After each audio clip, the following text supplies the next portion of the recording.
Brian Palavai, Ron Farr here with Dakota Jones after a second place finish here at the North Face 50 miler. Congratulations, Dakota. Thanks, Brian. It was a good day. This is the first race I saw you at. How many years ago was that? 5 years. 5 years ago. In the 2009. It was 5 years ago. That'd be 5 years ago. Holy shit. Yeah, dude. It's been Done it every year since except for 2012. It's been a long trip, eh? Yeah, it's kind of cool. It is super cool. Do you kind of mark the passage of time at all with this race? You probably could. I don't know. It's definitely a different style, like, of racing now than it was then. Yeah. I mean, it wasn't that long ago. I mean, 5 years really isn't that long, but... Were you like ninth your first year? I think I was like 14th. I wasn't really competing. No, but I was just 14th then versus 14th now is a... Yeah, it's a different field. I mean, today was crazy. Like, there were so many people at the front. There were like 30 people within like a 2-minute stretch at the front of the race for like 20 miles. I couldn't believe it. Pretty crazy. Yeah, I mean, I didn't know what to think. I didn't know what was going to happen. I was like, how long is this going to last? So when did things start to break up a little bit? Like at Pantol, which is... Like mile. I don't know what mile that is anymore because they changed the course because of the weather. But it was like 24 miles, I think. Yeah, like it was almost like a light switch. Like everybody was together, and then like right at Pantol, it was like Toffel, Castañer was behind me, and we caught up to Ricky Lightfoot, and then it was me and Alex Varner, and we like ran ahead, and we were chasing Sage, and it was like that was it. Yeah. And then we did the out and back, and we could see people, but like it broke up. It was just the. If it just broke up right at Pantol, Sage was going for it. He made a move. He was going for it for sure. I mean, did it just feel like somebody just blew it apart? I don't know. I was just running along, and then I was suddenly a lot more alone than I'd been all day. And you, where'd you end up alone? Where do you kind of settle in there? On the way back from the out and back, I passed Varner. Yeah. And then I was like alone for a long time. I ran all the way down the Matt Davis Trail into Stinson Beach alone, and then all the way up the next trail, up the next climb, back to Pantol by myself, even though I knew Varner was really close behind me. Like a few times I could see him down there. But then you get up to the Pantol station and you do the same descent that we'd come up like an hour or two earlier. And it was like a freaking like highway, like because there were at least 2 races coming up. There's the marathon or the 50 mile and the 50K coming up, and it was super muddy. We'd already been through that section, and we were going down, and everybody like I want to stress, everybody to a man was like so accommodating and friendly and helpful, getting out of the way and cheering us on. But it's still a pain in the ass, eh? It's still a pain in the ass. And especially because, I mean, it was like puddles of mud, like crazy mud. I'm still like destroyed from mud. There's a lot of mud there. Yeah, so it was hard to deal with that. But it was harder for Sage to deal with that. And I liked that because I caught him. Did you? Yeah, and I was psyched about that. I was just like running along, like trying to catch him, but not like trying to go too hard. And I looked up and I was like, oh, he's right there. Great. And and I caught him, and he just jumped aside, and I passed him, and he seemed like he was kind of epicing, having a rough time. But he stayed with me, and then down at the bottom, I had to go to the bathroom, and I jumped off the trail for like 30 seconds. And I don't think that's like what like let him beat me or something. But, But then I was like maybe 30 seconds behind him, and I just didn't catch him after that.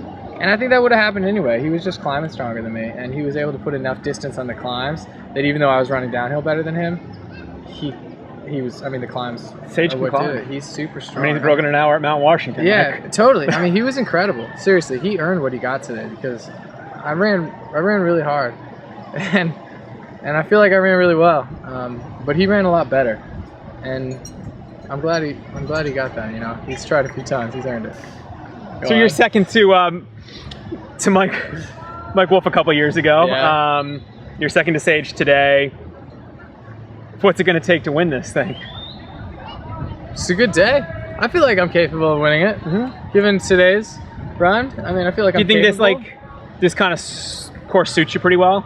Yeah, I do think that. I think it's enough climbing and enough trail that like I can stand out over the Roadrunner guys, but it's super fast. You have to be really fast to be able to run this trail or to run this race well. And so I think that my training with Jason Coop, like all the interval work he makes me do is super helpful. Speaking like it may not be super like I don't know inspiring to watch, You know, it's just like running back and forth on roads a lot. But I actually enjoy it, and it makes me fast. Speaking of Jason Coop, there were 4 Coop proteges in the top 10. Yeah, dude's doing something right. Coop, you were second. Werner was third. Debo 5th or 6th. No, so 4th, 5th, or 6th, somewhere in there. And then Timmy Olson's now on board. Yeah, so. exactly. He had 9 runners here. Did he? Yeah. It's a pretty good stable. It's pretty cool, yeah.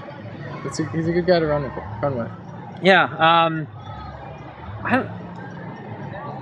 This one of your best races, you think? It's hard to say. It's definitely a good one. I'm happy with it. It's weird. I felt like, I don't know. Maybe it's because I've had like a rough year results-wise, but I was like totally racked by self-doubt the whole time. Only like when I caught up to stage, I was like, wow, maybe I could do this. But like, especially the first part when there's so many people around us and we're running hard even early in the race, I was just like, I don't know if I can do this. Like, what am I doing? Like this is really fast now. Am I like... So there's a lot of self-doubt going on? Yeah, I think that's normal. I do that a lot. You do that. But it wasn't like necessarily detrimental. But I think I was a little more negative than I needed to be, but it didn't stop me from keeping going hard. What's it going to take to like give you that next level, that confidence to, you know? Yeah, I mean, confidence, I don't want to ever be like complacent, you know? No. I want to keep questioning myself. I feel like maybe I did a little too much today. But, you know, I wouldn't say I felt great at all today. There was never a point when I was like, yeah, I'm kicking ass. I was always just like feeling like I'm running really hard and my legs are heavy and just like hoping I can keep it going for as long as possible. Yeah, so like 10 miles to go, 5 miles to go. Are you thinking about stage in front of you, or are you thinking about the 12 dudes behind you, or are you just running? I wasn't thinking about the guys behind me. Yeah. I didn't worry about those guys. They're going to, I mean, it doesn't help me to look back and try to find them. I was watching stage ahead of me. He wasn't that far. And I was just trying to run hard and do my own race, but it was kind of cool. I was like, you know what? I can only do as much as I'm doing right now. There was no ambiguity. It was just like, this is what I got. And I did it, and it wasn't good enough to catch him. Maybe it'll be next time.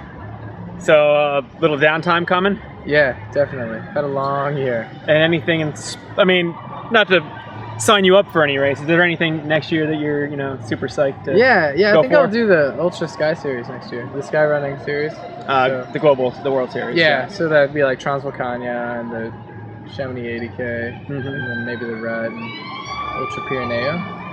It could change. It's still December. That stuff changes all the time. That's right now. That's sort of. That's the kind of races I like to do, and I'll probably throw in a few other ones.